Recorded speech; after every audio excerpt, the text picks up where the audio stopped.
We do have a, is that on? We do have a sign up sheet if anyone wants to sign up to speak. We have two bills, 1448 and 1004. We'll start in just a few moments.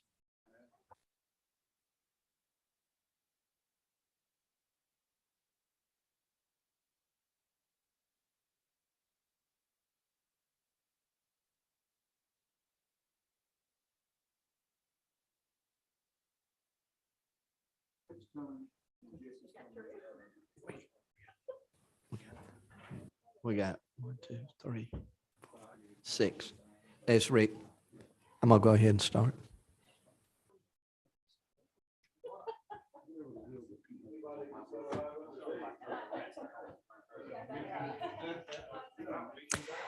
We'll go ahead and call the meeting together. And I'm gonna call on Representative Rick Williams to open us with prayer. Rick, will you do that?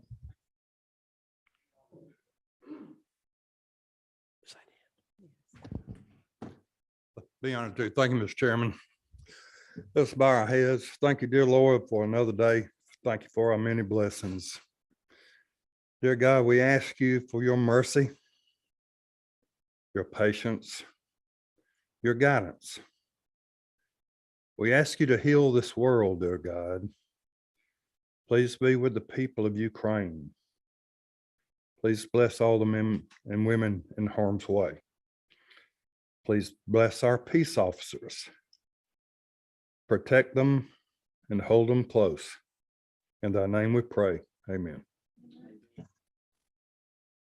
Thank you so much for doing that. We have two bills under consideration today in the subcommittee.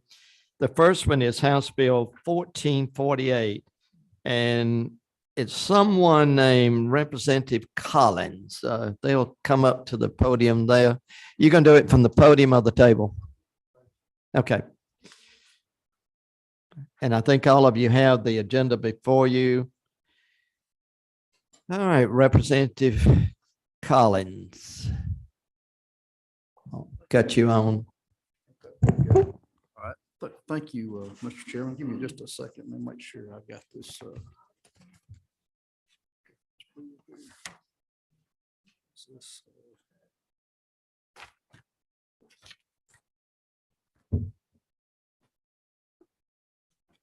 Molly, you have, Abby, you have a copy of the bill.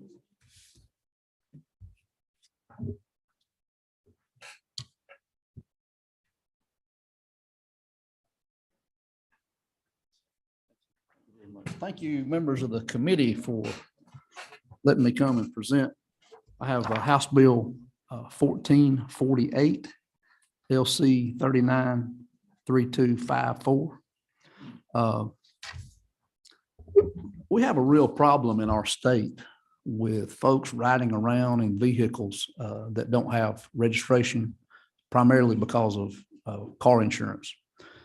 And so what happens is those people who ride around and do that and have accidents, guess who has to pay for that? We do, as folks who drive around and obey the law. Also, too, in this country, unfortunately, we have seen the rise of too many situations where people are pulled over for traffic citations for lack of registration, tag, insurance, who don't understand how it is to positively engage themselves with public safety personnel. Unfortunately, we've seen some people who have lost their life. Those are few and far between, in my opinion, but the news media has blown those out of proportion to some extent. But nevertheless, there's that real problem exists. If someone is pulled over for a traffic infraction, they have that interaction with police, and sometimes that goes wrong. So in thinking about trying to help everyone in the spectrum, help our friends in public safety, and help our friends and neighbors who are paying insurance premium and obeying the law, House Bill 448 seeks to do that. Currently, right now, there's legislation in place that allows for traffic cameras to be placed in school zones. Those people who choose to speed and disobey the warning and signs in traffic in school zones are issued a civil monetary penalty by the form of a letter from that jurisdiction saying that they were clocked at a certain speed, and they're issued that penalty. Also, those people who drive recklessly around school buses, ignore that stop sign and that stop bar that comes out. There's legislation in place where a camera reads the tag, and that person is issued a civil monetary penalty. What House Bill 448 plans to do is build on that. Currently, right now, a peace officer, a police officer, whether that be state patrol or local law enforcement, if they witness a vehicle without current registration, or they have a tag reader in their vehicle and it pops up, they have to pull that person over, and they're issued a citation, and that is a misdemeanor traffic offense. And there's points that go on your license, and there are things that are done. But again, that peace officer has to make contact with that person. What House Bill 448 seeks to do is to allow tag readers to be placed in vehicles. And then if the policeman is on patrol, the sheriff's deputy is out on a traffic stop, or just simply doing their job, the tag reader would alert the officer that this vehicle has expired registration. And at that point, it's at the officer's discretion. If he's on a call and wants to stop what he's doing and pursue that vehicle, he can do that.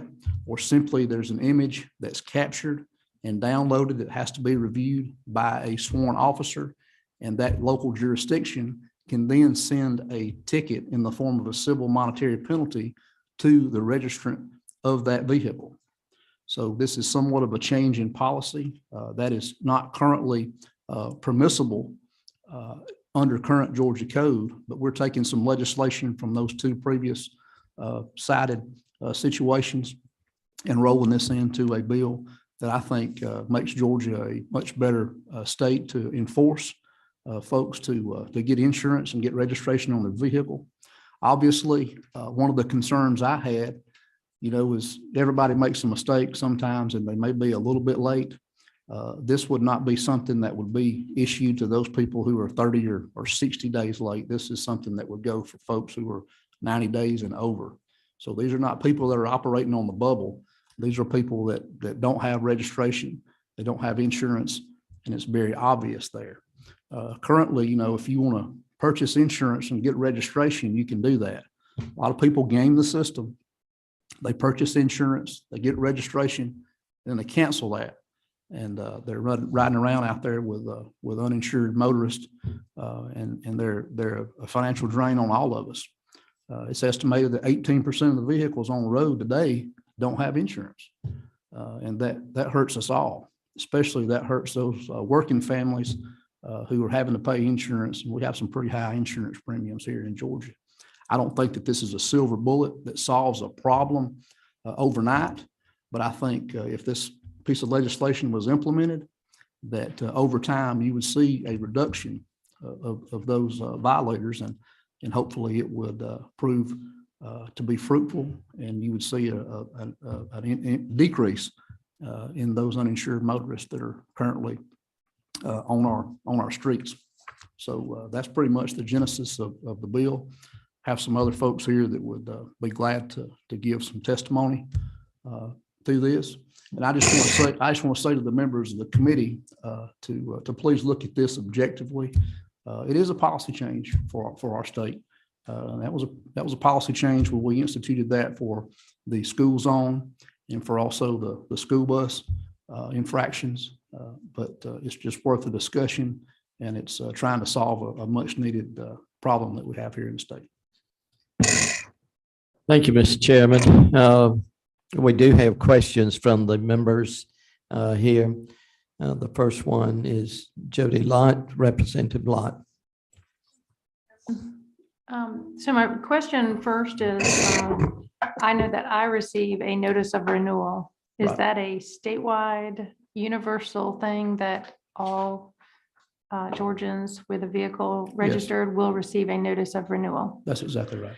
And my second question for you is, Does it do a computer verification if, for instance, I had a college student with a vehicle and I had registered, but I'm holding the sticker? Does it do a computer verification that it has not been registered, or that whether it has or has not been Yeah, registered? it's all verified online. So if you don't have the sticker on there, if it verifies that and it hits, there's a process in place that, let's say that it does show a hit that it's expired or not registered. You do have an ability to, send in, hey, this was registered, and that keeps you from. And so it's going by the license plate number. It's not really going by that little sticker that I stick on there, right? And floor leader lot, before I get too far in the weeds with this, I would like to have some folks come up who are experts on Okay. this. Being a country undertaker, I'm kind of limited on the knowledge that I have here. And I do wish I'd went to law school, and I wish I'd have paid a little more attention in college, but I didn't. So this is what we're stuck with. This is perfect. Mr. Chairman, if you Thank don't you. mind, Let me get one more question here, Mr. Chairman, and then we'll call these individuals up. Representative Becky Evans. Thank you, Chairman. Thank you, Chairman. So I want to just confirm a few things. So the two places that we do this, the automatic taking the picture, it's for in the school zones and if people are going around a school bus. Those are the two existing that's pieces. correct. And are any other states done this law that we're considering? There are a couple other states that have done this. I believe Texas is one of those states that's done that, and we can hear from the other person here to amplify on that. Right. And I would be interested in walking through the bill also, because since I tried to look at it before, but it is, a little long, not super long, but yeah. It is a very lengthy bill. Mhm. And I would encourage everyone to look over this Mhm. and to make sure you don't have any heartburn on any specific issues, because there's a lot of technicalities there that it addresses in code that need to be codified in order for this to happen. And one of the concerns that was brought to me by the Prosecuting Attorney's Council was the fact that it seemed like we were going to change the posture of the state and turn this infraction into a civil monetary penalty, which was not what I wanted to do. I wanted to still be able to give law enforcement, when they saw a violator, they could write a ticket, it would become a misdemeanor. But if the camera caught it, you could issue that civil monetary penalty. So that's what some of the minutia there is in the bill. Yeah. So will we go through the bill? Yes, we will Okay. just momentarily. Okay. Mr. Chairman, we still have one other question, and this is Representative Gloria Frazier. She's online. Thank you, Mr. Chairman. I lowered my hand because I wanted to listen to the other presenters, because there's several questions in this bill that Okay. that I have, but maybe they can be answered as I listen to the other presenters. Thank Okay. you. All right. Thank you. And we'll come back to you in just a moment. Let's go ahead. Who's going to take the first one? Is that Jason? Okay. I'm sorry. All right. Jason, if you'll come up then.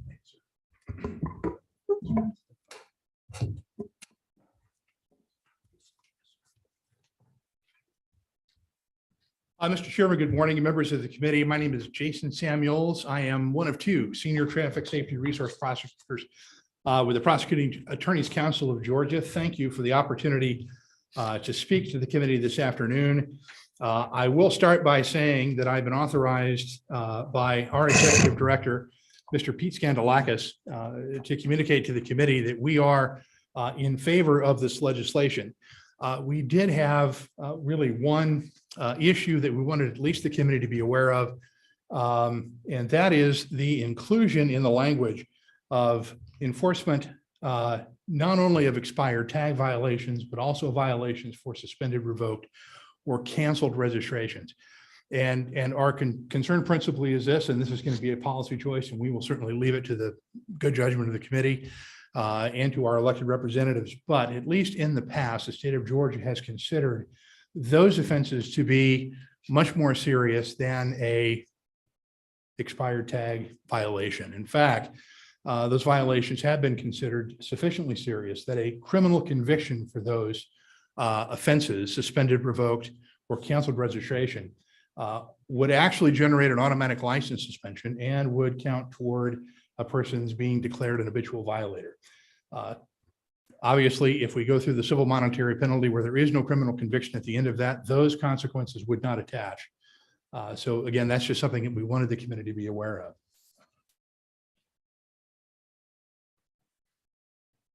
Okay, we do have a question for you. Representative Evans, please. Thank you. I'm sorry. So I just want to make sure I understand. So you're saying that this law will include the suspended, revoked, or canceled licenses? Is that right? Yes, ma'am. Okay, and that's something that, so what is your concern is that this will, can you restate your concern for me, Yes, ma'am. please? Well, our concern is at least up to this point, the state of Georgia has considered those particular offenses with regard to the licensing and registering of motor vehicles to be especially serious. Yes. And so serious that, again, a conviction for those offenses, criminal conviction, will generate a mandatory suspension of the operator's driver's license. Also, a conviction would count toward a person's being declared an habitual violator in the state of Georgia. So there is that extra penalty that comes behind a conviction for these offenses. Again, that's just something that we wanted the committee to be aware of because those would not be available, I'm sorry, in the event if this was, again, simply a civil monetary penalty. Okay. All right. Are you 24? Yes. Okay. Representative Lott. Sorry. Thank you, Mr. Chairman. So I'm going to have to follow Representative Evans on this one because now I think I've got a little confusion. I think I believe in here, so it is an increased penalty of $500. I think Yes. my question to you is then what is that solution? So your concern is they get notification and then they are required to pay a fine. It does not say that they cannot have their license revoked anywhere. We've not removed that potential. We're actually catching these folks and making them aware, or And that's, I think I'm trying to figure out where the gray area is. We do something or we do nothing. well, and that's exactly correct. And I think you raised a very good point. If a civil citation was not issued, then obviously no action would be taken at all with regard to that violation, specifically driving on a revoked, suspended, or canceled registration. Absolutely no doubt there whatsoever. I think as a citizen, as a prosecutor, I would prefer the police officers encountering people that are driving on that category of tag would actually make the physical traffic stop, would issue the citation, or make the physical arrest. Again, we just thought that was important to bring to the committee's attention. But your point is I think is very well taken, that at least something would be done in that circumstance where otherwise nothing would be done if no traffic stop is made. And if nothing else, if I may follow up. So if nothing else, we have at least reached out and contacted these people, and some sort of awareness has been presented to them and an obligation to pay something, which means later down the road, if by some random happenstance, a law enforcement officer finds that vehicle again, they still are able to do this license suspension, revocation, right? They still have all of those same abilities Absolutely. within their. And yeah, absolutely. And the way the statute is drafted, if a police officer on patrol observes a vehicle with an expired tag or revoked, cancel, suspended registration, that officer is still absolutely authorized to make a traffic stop, issue a citation, or make a physical arrest, depending on the facts and circumstances. And if I may, it seems like this is a good policy because really, if the tag reader gets you and not a peace officer, you're really getting a break. And again, I think that's very important for the committee. You know, there are people that choose to game the system, and then there are people that maybe sometimes just forget that this has happened. And it's a way that public safety, in my opinion, can cast a wider net. And we're also giving some grace here. I mean, I think that's very important. I mean, everybody talks about being tough, but this is a way that you can still enforce, quote unquote, the law and still give some grace at the same time. Representative Williams. Thank you, Mr. Chairman. pardon me, if a peace officer stops someone with an expired tag, no insurance, they impound the car then, don't they? Typically, yes, sir. That's going to be an action taken by the officer. Okay, so would it not be reasonable for this vehicle for them to, if there's no registration, how do they know where to send the citation? Well, the way that the statute is drafted is that once a police department or enforcing agency becomes aware that a violation had occurred, they are going to contact the Department of Revenue for information regarding the registered owner of that car. From 10 days after receiving that information from the Department of Revenue, that law enforcement agency is going to send notification to that registered owner at their last known address that they've communicated with the Department of Revenue. And they'll do that by first class mail. Okay, and if they don't take care of it and register and get a tag, can they send a record of impound the car from that residence? That's Why not? I would not think that would be. Think there would be overreach? I think that probably would be, yes, sir. I think one of the reasons that officers are given the authority to impound the car in Stanter is because it's presently being driven on the roadway. If the car, by the time the record arrives, the car is safely parked in the defendant's driveway, that may be an issue. Yeah, they could go put a boot on it in the driveway so they couldn't drive it again, couldn't they? Yes, sir. But to make entry onto that private property, I think the officers are going to need a warrant. Okay. All right, thank you. Yes, sir. Representative Frazier. Yes, sir. Thank you, Mr. Chairman. I just want to get some clarity on if my constituent get pulled over. No, excuse me. Unless the officer decide to get out of his vehicle and stop that vehicle for an expired or no insurance, they could issue a citation right then. But the camera will pick them up, and Representative Collins said that we're giving you a break. So is that just a warning? Because there's a $500 penalty in here. So, you know, I was in Germany for 10 years. We used to get our tickets in the mail all the time, but they had a complete photo of us in the cars and your entire car. So is this similar to that? Because there was no process for me actually fighting this ticket because it was proof with the photo. I'm just trying to understand, is this a warning? And you say they have 10 days. Once they find out, you're going to send it to them first class mail. If they don't pay it, I just want to know what happens after that. Are they picked up? I'm just trying to see how our court system is going to be impacted by all of this, because Well, you're going to have folks that cannot, if they don't have insurance, they definitely don't have money to pay that Well, citation. and again, the break I was referring to is in certain situations, the penalty would be much less or much more if you came into contact with a peace officer for that violation. In an instance, you know, you're talking about, you know, suspending driver's license, impounding a car, those types of things. You're still being penalized, but this is a posture change and a policy change that you're issued a civil monetary penalty. And if you don't pay that, you don't go to jail. Your insurance, your tag and registration will be suspended, and you can't renew that without paying the civil monetary penalty. So Follow-up question, Mr. Chairman. Absolutely.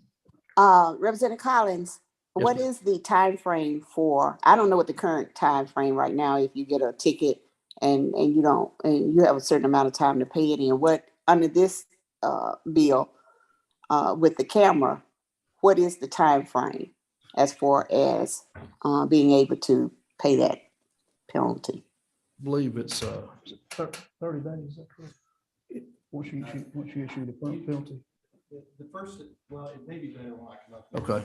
Yeah, let's hold off. And I want to let someone else answer some of those technical questions for you. And I thank you for the question. I think that's a very important question to have. And we'll get back to that, Mr. Chairman, if that will be okay with you. If that's, Representative Frazier, is that fine with you? Yes, sir. Okay. All right. We have one other question, then we're going to call Mr. Davis up to the podium. Representative Evans. Thank you, Chairman. So is there any reason to change this legislation so that the officer has to stop them if it shows that the license has been suspended, revoked, or canceled? I wouldn't think you'd want to do that. Again, I think probably officers that are patrolling or maybe on a traffic stop or headed to another call, I don't think you'd want to put that in legislation because that's going a little too far, in my opinion. If that camera hit and they were on the way to an emergency call, we certainly would want that officer to be mandated by law to pull off of that to respond to something like this. Okay. Does that answer your question? It doesn't. Do you have anything to say about that? I really have nothing to add to that. I think it was a good response. Okay, all right, thank you. Okay, I'm going to ask Mr. Davis to come up to the table there. Thank you, Mr. Samuels. Thank you.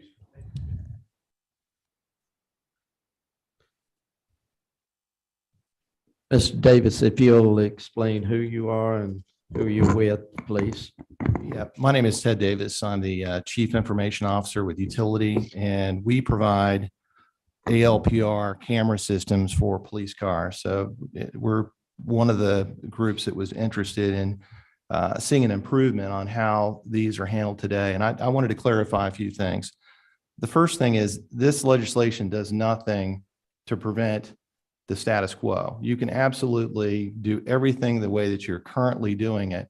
What this legislation does is it provides, I personally believe, a much needed option for a police officer to allow for this to go through a civil monetary penalty and avoid having to pull somebody over. I mean, all too often, we have situations where the police are accused of targeting and other things. This is agnostic to all that. It is unaware of who the driver is, their name, their address, any of that information. The only thing it does is it keys off of, and you mentioned earlier, the license plate number.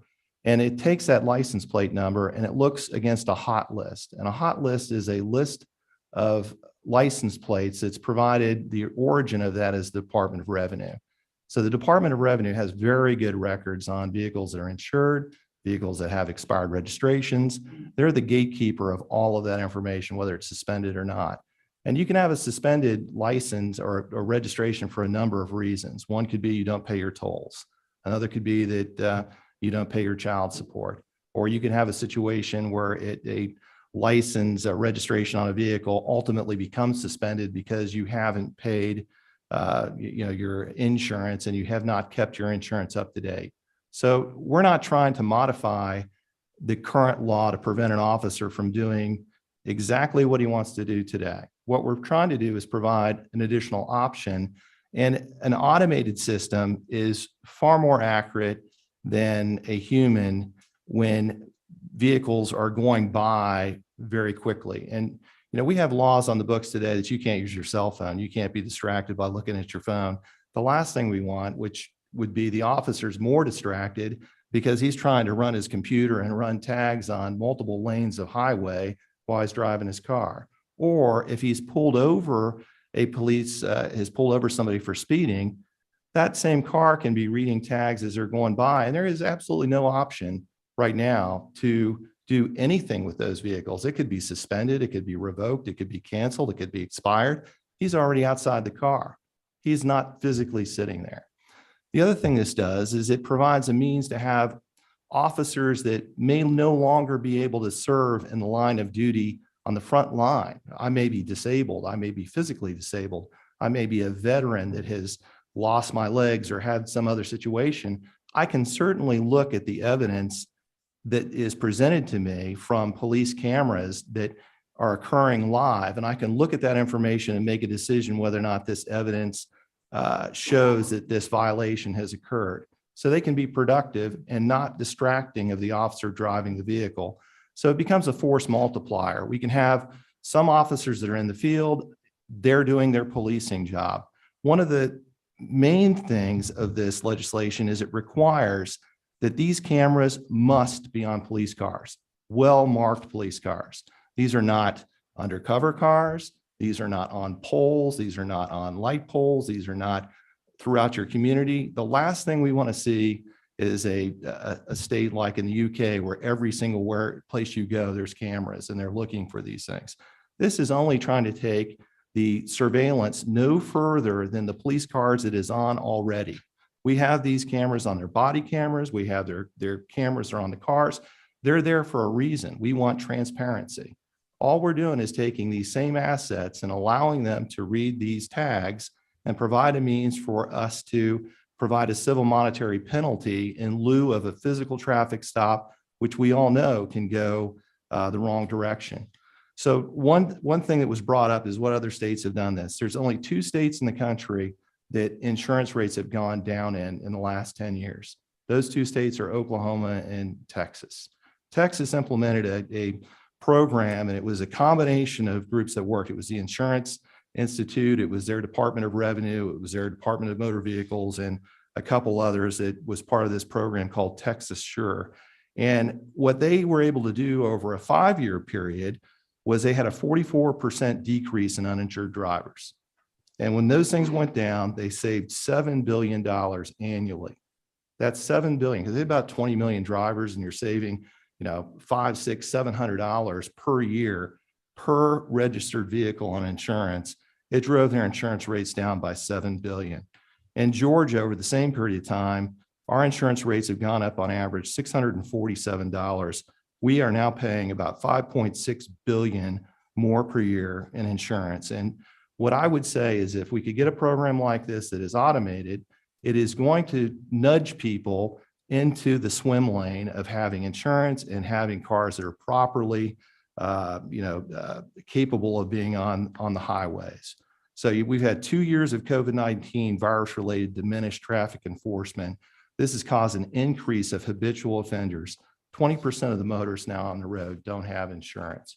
This program seeks to provide legislation that would allow us to nudge this back the other direction. There are some cities that are thinking there should be no traffic stops for administrative violations. That is going off the rails in the wrong direction, because when you have no traffic stops and you have no enforcement, you end up with habitual offenders that are going to be added onto the rolls that don't have insurance. Georgia has added 1 million people to this over the last 2 years, this hot list. That trend can be reversed. And that's what this legislation seeks to do. Thank you, sir. We do have a question, Representative Evans. Thank you. So you were saying that the amount of insurance costs to insurance buyers decreased, the rates of insurance decreased in Texas and Oklahoma because so many more people bought insurance. Is that what I heard you say? If you have, in Texas in particular, they had over 20% uninsured motorists. Mhm. In the Southeast, currently there's 21, 22%. In Alabama, Tennessee, Florida has even higher uninsurance rate than that. And Georgia has a double-digit uninsurance rate. And what is our rate? I think it's somewhere around 18% uninsured or so in Georgia. If we can drive the uninsurance rate down, and what they did in Texas is it went from above 20% to under 10%. And when you do that, then all of a sudden the insurance rates go down for everybody, because when you have an accident, it's not the uninsured motorist part that's paying, for having your vehicle repaired. Both parties have insurance. Right. So you're saying that, so the insurance rate itself That's will go right. down if the number of uninsured. Yeah, that's down. right. And in fact, the Okay. fines and the enforcement was the monies collected through fines and enforcement were under 10% of the savings that was provided to the taxpayers of the state of Texas. So while they were saving $7 billion or so annually, the fines that were given out were under a tenth of that. So, they have about 20 something million drivers, and these were physical traffic stops. They did not have, at this time, they did not have the automation that we're talking about. So rather than it taking 5 years for us to see this kind of benefit, we really believe that this could be achieved in a year or 2 years. So if we can get this system out there, it will nudge drivers in the right direction to have insurance. And that's the reason that they don't have the registrations expired, because you have to have active insurance in order to renew your registration. And if you drive without it, you're driving in a situation where you're putting everybody else in danger. And folks that have no insurance for a period of time aren't necessarily trying to keep a good driving record so their insurance rates stay low. So, by getting them in the swim lane of having insurance, it's a very positive thing for everybody.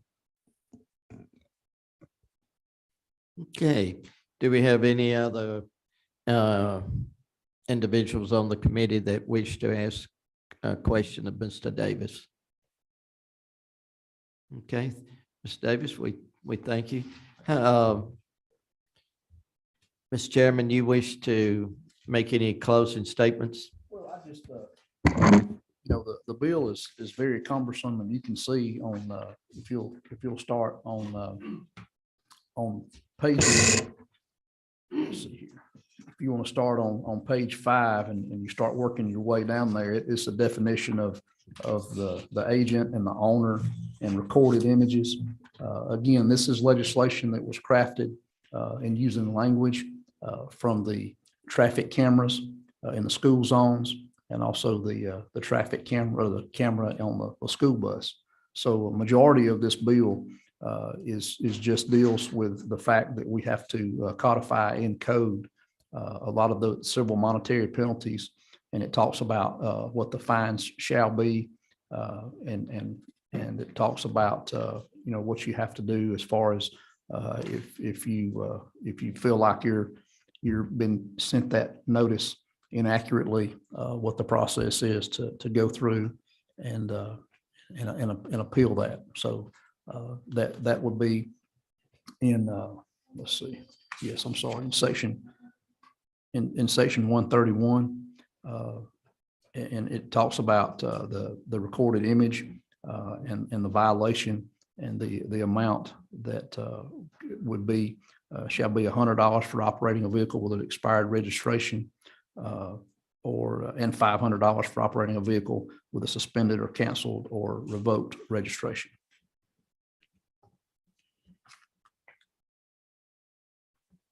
Mr. Chairman, will you take another question? I'll be glad to, yes. Representative Lott. That's me. Oh, I'm sorry, Representative Williams. Yeah. I was just gonna make a motion to pass at the proper time. Okay, if you'll hold that motion just for the moment, please. Representative Evans. Thank you.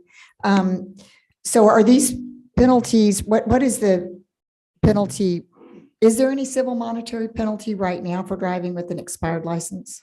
Well, it's currently it's They're all misdemeanors right now. So Right. if you are pulled over and you're issued a citation, it is a misdemeanor and it's $100. If you have a citation for the others, it starts at $500, but it could be $1,500, it could be $2,000. So these are at the minimum end of the spectrum. And there was a question earlier about the notification. And if you get one of these civil monetary penalties, you have 30 days in order to pay it. If you don't pay it, then you're given another notice, and you have up to 60 days. And then you're given a final notice, that's 90 days. And then it's turned over to the Department of Revenue, and you're given another notice. So you're really at 120 days. Does it increase each time? You It don't does pay? not. It It stays does the not same. increase. It does Okay, that's not. interesting. All right. Okay, thank you. Okay. any other questions? I just had one more comment. All right, go ahead, Mr. Chairman. And again, to the members of this committee, if I'm driving around right now and I have a suspended registration on my vehicle, and I get pulled over by a peace officer, there's an opportunity for them to find a lot of other things.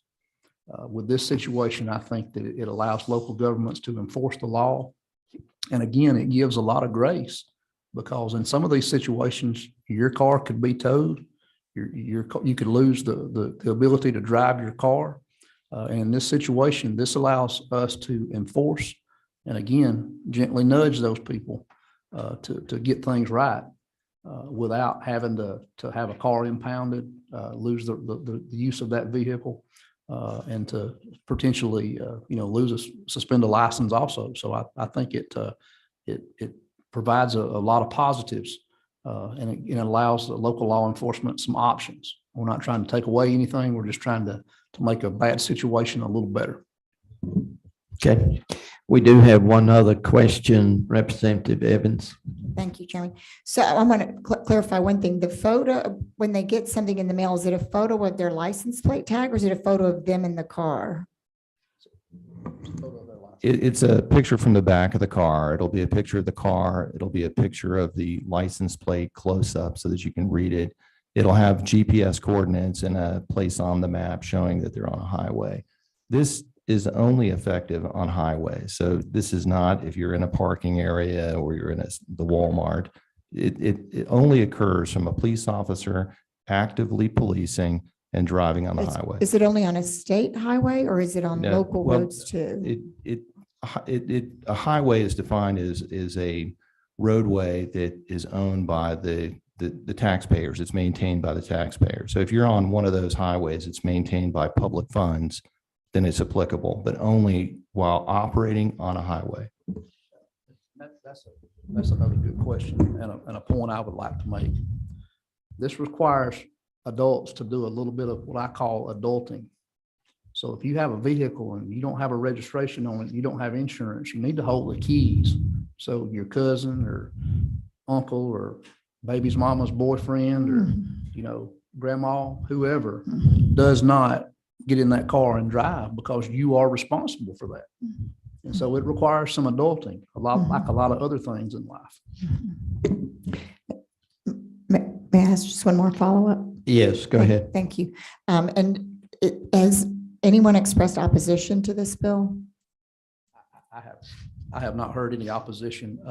Again, I was reached out to the prosecuting attorneys council going up the steps the other day, and they had some concerns, and we've worked through that, and you heard testimony from that group. And Representative Evans, I've heard nothing based on the subcommittee hearing here. Ms. Davis, I think you wanted to, did you want to say something? I was just going to say that the business rules that are on the computer system in the vehicle would drive whether or not the officer would be asked to pull them over or not. And there's a lot of circumstances that the officer would not be in a position to pull them over anyway. He could be, going to the scene of a crime or something, and he happened to go by a suspended vehicle.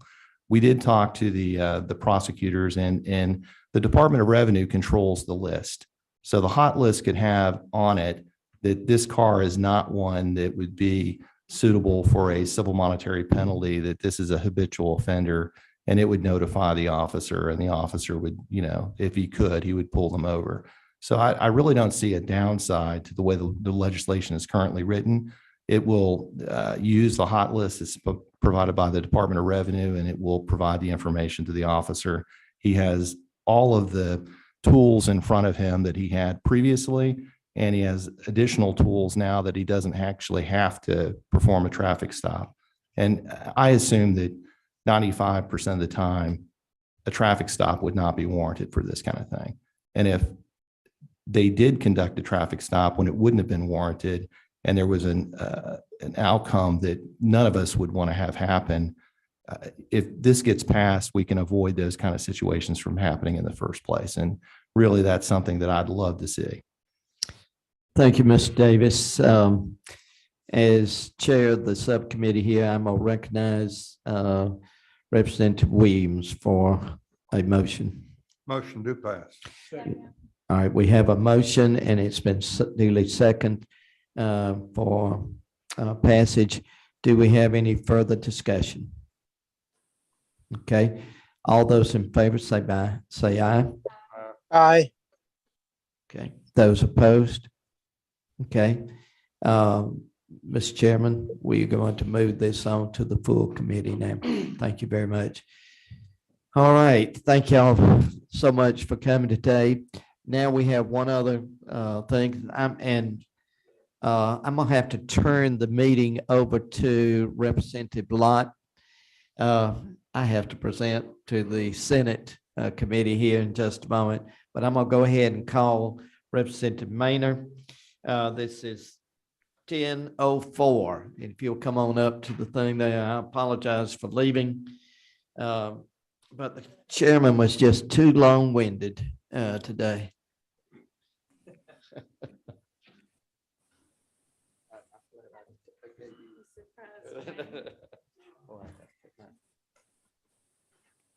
I got to go there. Yeah. All right. I don't even know how to work this machine. Would you like to chair the committee?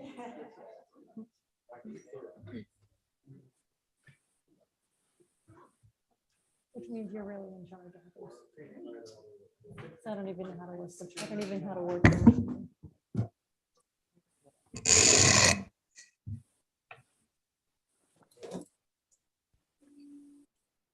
Representative Maynor, we are ready to hear your bill. We have House Bill 1004 LC 393316S.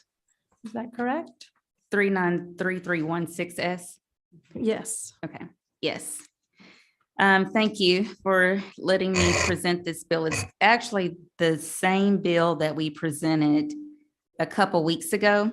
There was some discussion with the Sheriff's Association, so they're on board with the changes we made. We also spoke to the colleges and universities because there was some question on, would this change what they do on their police campuses? And so we fixed all the questions that were there. For those that were not here at the last hearing, the reason this bill is so important is in my district, which includes Morehouse, Spelman, Clark, Morris Brown, all of the colleges in this AUCC consortium. It's actually the only consortium in Georgia, but it's also the only consortium in the nation. And so what's happening is if there is a crime on Spelman's campus, even if right across the street, a Morehouse police officer sees the crime happening, they actually can't do anything about it because it's Spelman's private property. So every college president in the AUCC has signed a letter of support for this, creating an AUCC unified police force. You also have letters of support from the Atlanta Police Foundation, and each individual campus will still maintain its individual police chief, but then there is an administrator of sorts, and I'll let Mr. Hodge speak to it. There's an administrator of sorts that oversees all of the police chiefs. Something that's very relevant right now, the HBCUs have been receiving bomb threats. And so this is particularly important for the AUCC, all police units from every single campus to be able to work collectively together. And if you don't mind, I would like Mr. Hodge to come up. He is speaking on behalf of the AUCC. That would be great.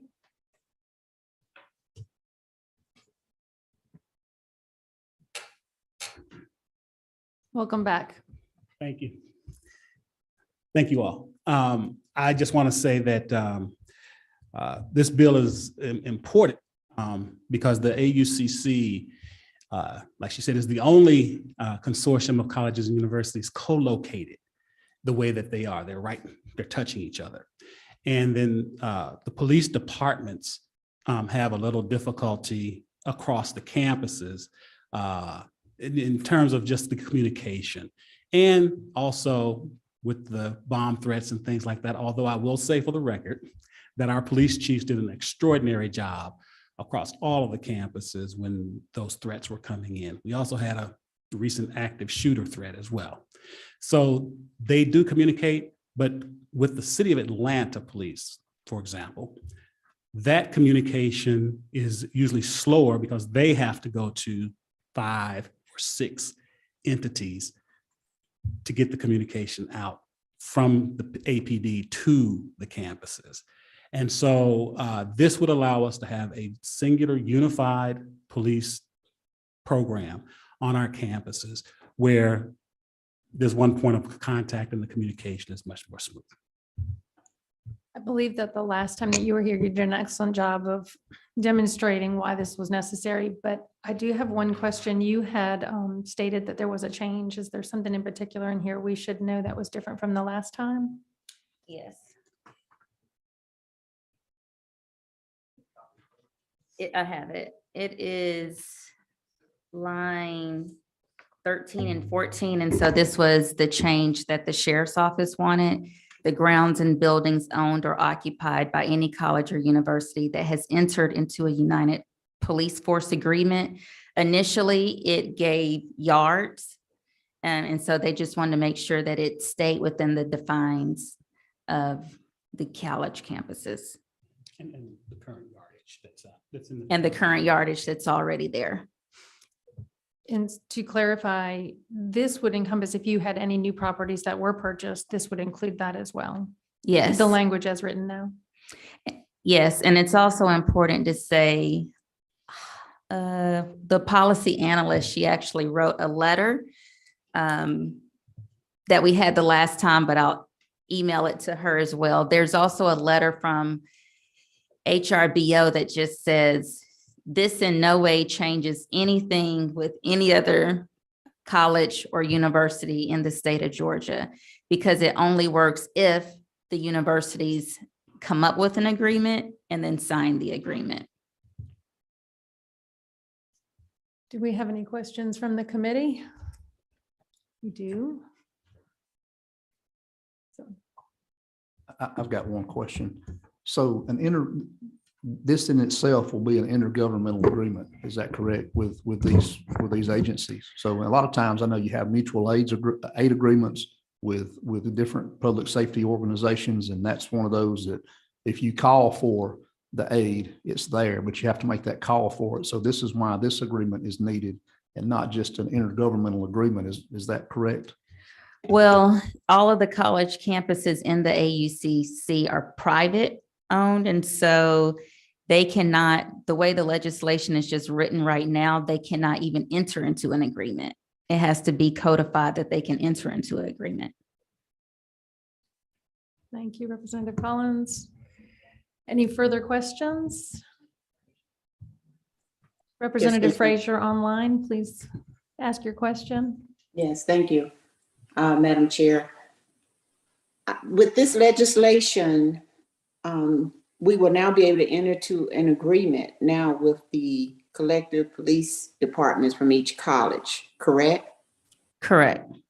Okay, now, so will there be, once we enter that agreement, if any colleges need support or help, they will now be able to help each other immediately? Correct. They cannot do that right now. Right, okay. In fact, what happens right now, if a Morehouse police officer sees a crime on Spelman's campus, they have to call 911 and wait for the Atlanta Police Department to come. And so now if something happens at Spelman and that person runs across the street and he's on Morehouse or wherever it is, everybody can be in pursuit right now to apprehend. Correct. Okay, thank you. I see no further questions, no further questions online. Then we'll take a motion. We have a motion do pass by Representative Williams and Representative Hitchens is second. All those, with some discussion, further discussion. All right, Representative Petrie. Obviously, we discussed this once before and understand the issues of efficiency and all that has been discussed makes sense to me. But I was interested in where the university system of Georgia stands in this matter, or if they have a position in the matter.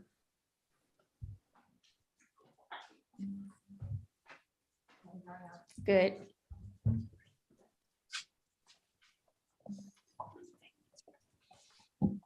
Hey, Representative Petrie, thank you. I'm Ashley Jones-May with the University System of Georgia. So we don't have a position. We actually just saw the sub. So we will speak to her offline about some of our concerns. Thank you.